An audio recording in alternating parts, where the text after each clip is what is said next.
Hello दोस्तों, स्वागत है आप सभी का YouTube channel the dream exam point पर। उम्मीद करते हैं आप सभी अच्छे होंगे और आप सबकी पढ़ाई शानदार चल रही होगी। दोस्तों, आज की क्लास आप सभी के लिए बहुत ही खास होने वाली है। क्यों? क्योंकि आज हम सभी पढ़ने वाले हैं ए समरूपता, या इसे कोण समरूपता भी कहते हैं। ये थ्योरम आपके एग्जाम में भी सिद्ध करने के लिए आ सकता है, इसीलिए शुरू से लास्ट तक देखिएगा ताकि आपके दिमाग में किसी भी प्रकार का कोई डाउट ना रहे। तो चलिए आज की क्लास शुरुआत करते हैं और जो थियरम में कह रहा है उसको सिद्ध करते हैं। देखिए, हमारा थियरम है ए यानी कि ट्रिपल ए तीनों संगत कोण बराबर होगा दो त्रिभुजों में, और सिद्ध यही करना है कि दोनों त्रिभुज क्या हैं, समरूप। तो दो त्रिभुज समरूप कब होंगे? मैंने आपको बता रखा है कि दो त्रिभुज तभी समरूप होते हैं जब उनके संगत कोण बराबर हो जाए या संगत भुजाओं का अनुपात बराबर आ जाए। तो अगर हमें इस थ्योरम को सिद्ध करना है कि तीनों संगत कोण बराबर है और सिद्ध करो त्रिभुज समरूप है, तो हम अगर भुजाओं का अनुपात बराबर ला दें तो सिद्ध हो जाएगा कि दोनों त्रिभुज क्या है, समरूप। तो चलिए चित्र बनाते हैं, उसके बाद फिर समझते हैं। देखिए, हम यहाँ पर चित्र बनाने वाले हैं, दो त्रिभुज बनाएंगे।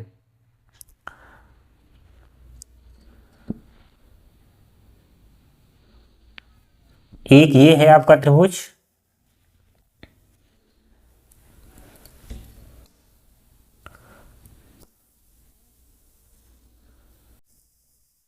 ठीक है। एक यहां पर त्रिभुज बन गया और एक यहां बनाएंगे अलग से भी।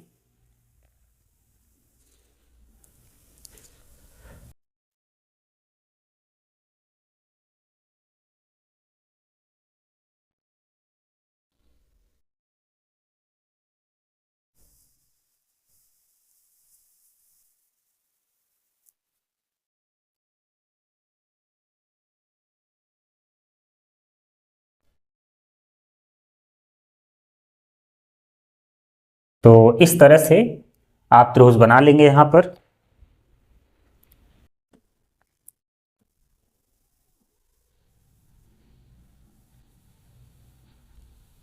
तो यहां पर त्रिभुज बन चुका है।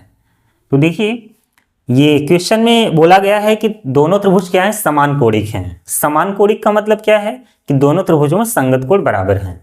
अलग से भी बोल दिया गया है या फिर दोनों त्रिभुज समान कोणिक हो।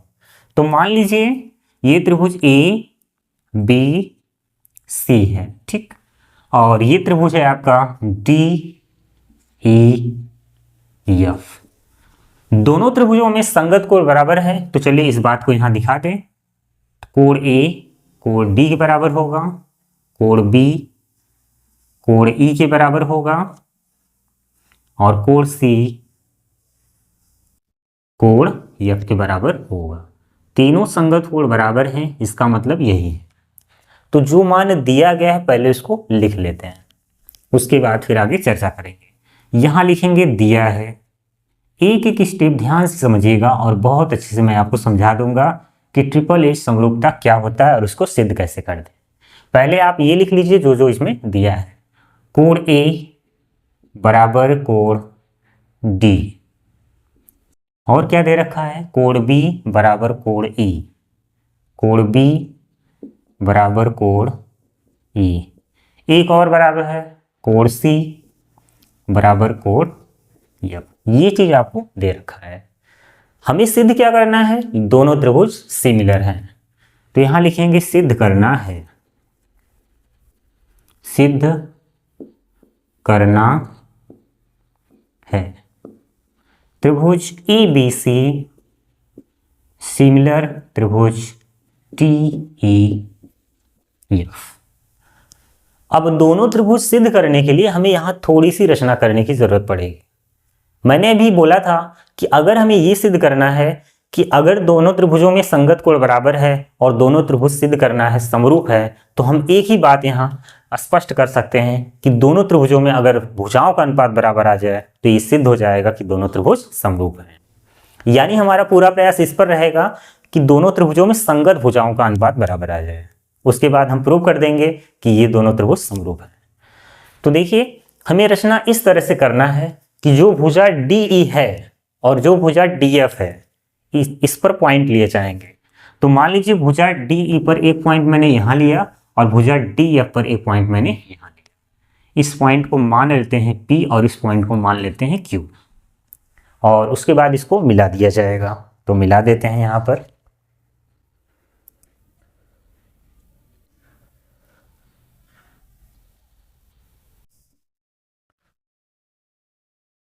तो मैंने यहाँ पर इसको मिला दिया है। अब देखिए यहाँ पर बिंदु P और Q इस तरह से लिया गया है जिससे AB और DP बराबर हो और AC और DQ बराबर हो। यानी कि भुजा DE और भुजा DF पर बिंदु P और Q इस प्रकार लिया गया है जिससे AB बराबर DP और AC बराबर DQ हो। चलिए मैं यहाँ लिख दे रहा हूँ। तो यहाँ लिखेंगे रचना। रचना में क्या है? भुजा DE पर बिंदु P व भुजा DF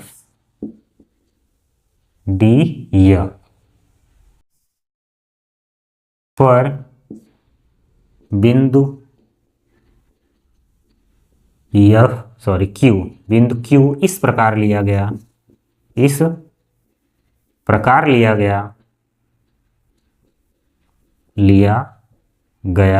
जिससे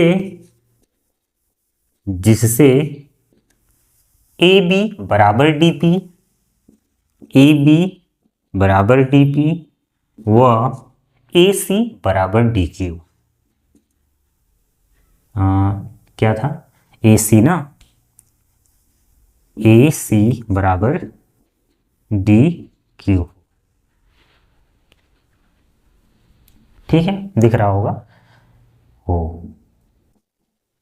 देखिए यहां पर रचना मैंने क्या किया, भुजा DE पर बिंदु P और भुजा DF पर बिंदु Q इस प्रकार लिया जिससे AB बराबर DP और AC बराबर DQ हो। इस चीज को मैंने यहां लिख दिया। अब हम यहां लिखेंगे सिद्ध, मतलब कि उत्पत्ति। अब इसकी उत्पत्ति कैसे हो, बहुत ही आराम से समझने का प्रयास करिएगा, नहीं तो फिर आपको समझ में कम आने वाला है। तो देखिए हम क्या करेंगे, यहां से स्टार्ट करेंगे कि त्रिभुज ABC और त्रिभुज DPQ, क्या दोनों त्रिभुज सर्वांगसम है? त्रिभुज ABC और त्रिभुज DPQ, दो त्रिभुज सर्वांगसम कब होते हैं? इसके लिए कई नियम होते हैं, जैसे आपका साइड साइड साइड सर्वांगसमता होता है, या फिर SAS या फिर RHS, और भी ऐसे हैं। तो अगर दो त्रिभुज सर्वांगसम सिद्ध करना है तो हमें पहले ये पता करना होगा क्या दोनों त्रिभुजों में तीन शर्त बराबर है। तो आइए चेक करते हैं। यहां लिखेंगे त्रिभुज ABC व त्रिभुज DPQ में एक कोण तो बराबर दिख रहा है पहले से ही, कोण A यहां पर है और उस त्रिभुज में एक कोण D पहले से ही बराबर है। तो यहां लिखेंगे कोण A बराबर कोण D। ठीक, ये पहले से ही पता है। और रचना में मैंने इस तरह से बताया था कि AB बराबर DP है और AC बराबर DQ। तो यहां लिखेंगे AB बराबर DP, ऐसे वहां पर AC बराबर DQ। तो दोनों त्रिभुजों में तीन शर्त बराबर आ चुका है। तो हम यहां लिख सकते हैं, इसलिए SAS सर्वांग क्षमता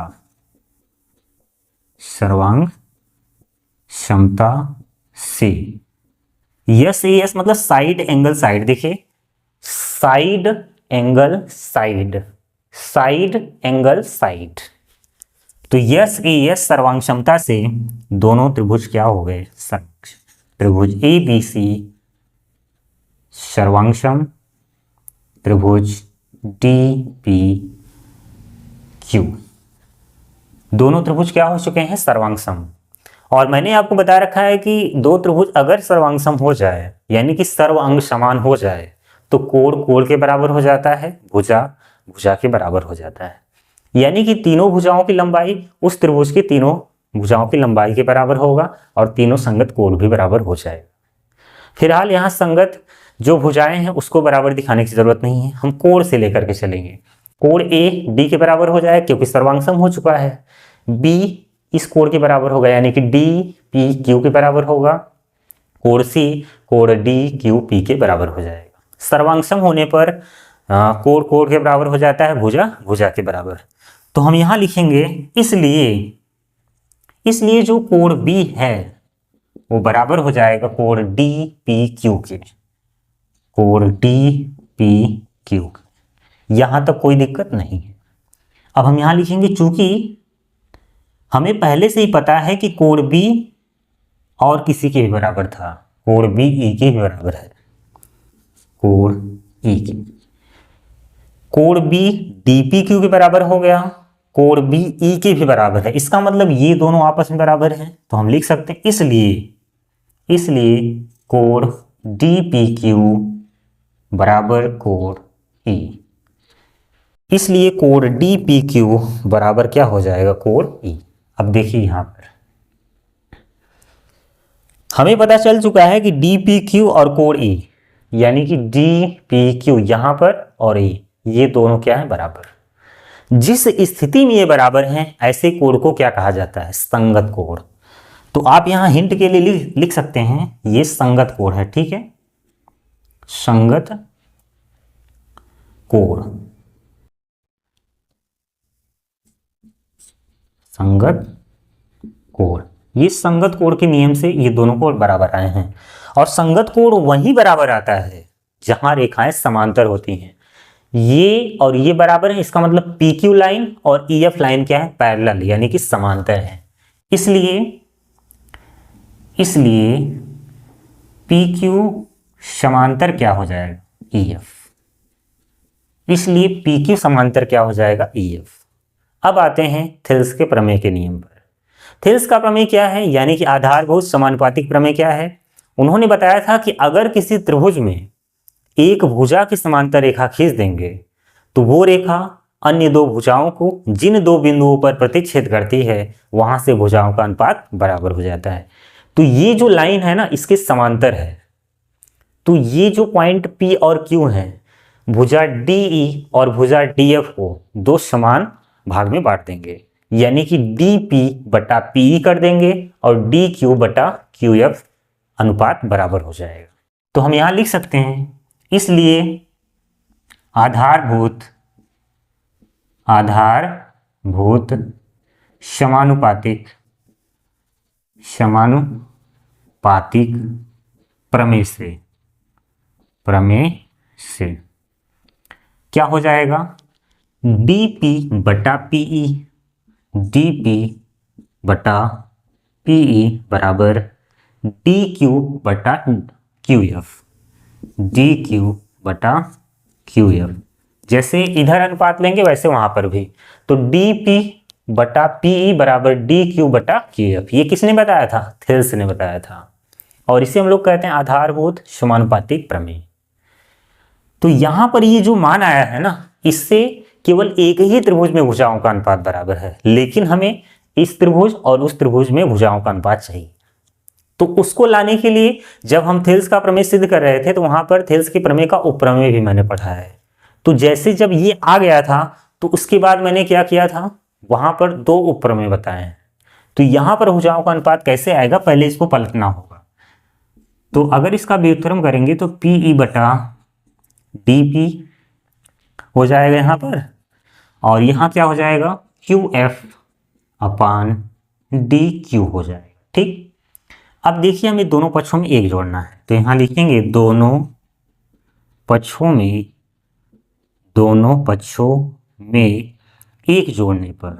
एक जोड़ने पर, तो जैसे ही एक जोड़ेंगे तो ये हो जाएगा PE बटा DP प्लस 1, और यहां हो जाएगा QF बटे DQ प्लस 1, ठीक है। चलिए अब तेरे गुणा कर दीजिए, तो यहां हो जाएगा PE प्लस DP बटे DP और बराबर हो जाएगा QF प्लस DQ बटे डी क्यू। अब पीई और डीपी मिला देंगे तो क्या हो जाएगा, पीई और डीपी मिला देंगे तो डीई बन जाएगा। तो यहां हो जाएगा डीई बटे डीपी बराबर क्यू एफ और डी क्यू जोड़िए, क्यू एफ और डी क्यू जोड़ेंगे तो डी एफ हो जाएगा, डी एफ और बटे में कौन है, डी क्यू। यानी कि डीई बटे डीपी हो जाएगा और डी एफ बटे डी क्यू। तो डीई बटे डीपी और डी एफ बटे डी क्यू। थेल्स प्रमेय के कई परिणाम होते हैं, उनमें से ये एक है। तो अब हमें क्या करना है, दोबारा जो है व्युत्क्रम इसका करेंगे, डीपी बटा डी, डीपी बटा डीई बराबर डी क्यू बटा डी एफ, डी क्यू बटा डी एफ। अब देखिए मैंने आपको बताया है कि डीपी किसी के बराबर था, किसके, ए बी के। यहां पर मैंने लिखा है डीपी किसके बराबर है, ए बी के, और डी क्यू किसके बराबर है, ए सी के। तो हम यहां रिप्लेस कर सकते हैं, डीपी को हटा कर लिख देंगे ए बी और डीई अपनी जगह है बराबर डी क्यू हटाएंगे तो क्या लिखेंगे, ए सी और बट्टे यहाँ क्या है, डी एफ, और इसको हम एक इक्वेशन दे देते हैं। यहां तक किसी कोई दिक्कत नहीं होनी चाहिए। तो यहां पर समीकरण 1 से पता चलता है कि दोनों त्रिभुजों में भुजा ए बी बट्टे डी बराबर है भुजा ए सी बट्टे डी एफ की, लेकिन अभी एक भुजा का अनुपात बराबर नहीं है। तो अब देखिए प्रोसेस चेंज, जैसे मैंने यहां पर भुजा डीई और भुजा डीएफ पर बिंदु पी और क्यू लिया है, तो हमें यहां ये पता चला कि ए बी बटा डी, ध्यान दीजिएगा, ए बी बटा डी ए सी और डी एफ के अनुपात के बराबर आ गया। अगर हम ये लाइन चेंज कर दें, अगर ये लाइन ऐसे कर दें, यानी कि अब ये पॉइंट एक यहाँ लेना है और एक पॉइंट यहाँ पर, तो यानी ऐसे हो जाएगा कुल मिला जुला के। चलिए यहाँ छोटा सा चित्र बना दे रहे हैं ऐसे। तो यहाँ कौन है, डी, और यहाँ कौन है, ई, और यहाँ कौन है, एफ। यही दिख रहा है ना। ये लाइन जो ऐसे थी अब ऐसे मान लीजिए। तो यहाँ पर अब क्या होने वाला है, ए बी बटा डी हो जाएगा और बी सी बटा ई एफ हो जाएगा। तो हम यहाँ लिखेंगे इसी प्रकार, इसी प्रकार हो जाएगा ए बी बटा डी बराबर बी सी बटा ई एफ, और इसको समीकरण सेकंड मान सकते हैं। मतलब कि ये कब होगा, जब हम रचना ऐसे करेंगे, उसके बाद पूरा प्रोसेस करेंगे तो लास्ट में हमें ये मिलेगा, ए बी बटा डी बराबर बी सी बटा ई एफ। तो मैंने इसी प्रकार करके यहां पर इसको लिख दिया है। तो अब दोनों समीकरण में देखा जाए तो एक पक्ष बराबर है तो दूसरा पक्ष भी अपने आप बराबर हो जाएगा। एक तरह से तीनों भुजाओं का अनुपात बराबर आ गया। देखिए ए बी बटा डी, तो यहां लिखेंगे समीकरण 1 व 2 से ए बी बटा डी बराबर ए सी बटे डी एफ बराबर बी सी बटे ई एफ। दोनों त्रिभुजों में तीनों संगत भुजाओं का अनुपात क्या है, बराबर। तो हम लिख सकते हैं इसलिए त्रिभुज ए बी सी समरूप है त्रिभुज डी ई एफ, और लास्ट में क्या लिख देंगे, इति सिद्धम। अगर दो त्रिभुजों में संगत भुजाओं का अनुपात बराबर है तो यहां सिद्ध हो चुका है कि ए समरूपता कसौटी। तो देख लीजिए, अगर आपको स्क्रीनशॉट लेना है तो ले लीजिए। इस जो थ्योरम है ये बहुत ही आसानी से मैंने सिद्ध किया है। स्टेप बाय स्टेप अगर इसको दोबारा देखेंगे तो और अच्छे से क्लियर हो जाएगा। उम्मीद है कि ये जो प्रोसेस है, ये जो विधि है, आपको बहुत अच्छे से पसंद आई होगी और कोई भी डाउट अब नहीं रहा होगा आपके दिमाग में। अगर आपके एग्जाम में ये थ्योरम आ गया सिद्ध करने के लिए तो आप इसे सिद्ध भी कर लेंगे। तो चलिए मिलेंगे अगली क्लास में। जय हिंद, जय भारत।